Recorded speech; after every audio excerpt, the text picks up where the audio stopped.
Blackstone Audio presents Intellectuals and Society by Thomas Sowell. Preface. There has probably never been an era in history when intellectuals have played a larger role in society. When those who generate ideas, the intellectuals proper, are surrounded by a wide penumbra of those who disseminate those ideas, whether as journalists, teachers, staffers to legislators, or clerks to judges, and other members of the intelligentsia, their influence on the course of social evolution can be considerable, or even crucial.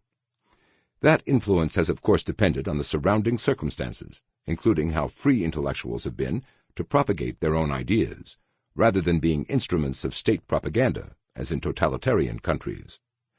There would of course be little point in studying the ideas expressed by prominent writers like Ilya Ehrenberg during the era of the Soviet Union, for these were simply the ideas permitted or advocated by the Soviet dictatorship. In short, the study of the influence of intellectuals is here a study of their influence where they have been freest to exert that influence, namely in modern democratic nations. For very different reasons, this study of patterns among intellectuals will pay less attention to such an intellectual giant as Milton Friedman as to any number of intellectuals of lesser eminence, simply because Professor Friedman was in many ways very atypical of the intellectuals of his time, both in his scholarly work that won him a Nobel Prize and in his work as a popular commentator on issues of the day.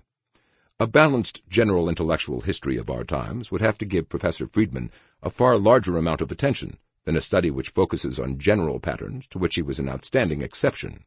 Alexander Solzhenitsyn was another landmark figure in the intellectual, moral, and political history of his age, who was likewise too atypical of contemporary intellectuals to be included in a study of the general patterns of the profession.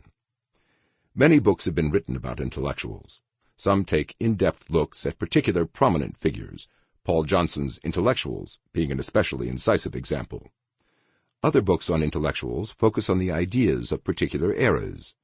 Richard A. Posner's Public Intellectuals is about those intellectuals who directly address the public, while the focus in Intellectuals and Society is about intellectuals who influence, sometimes shape, public attitudes and beliefs, whether or not they are widely read by the population at large.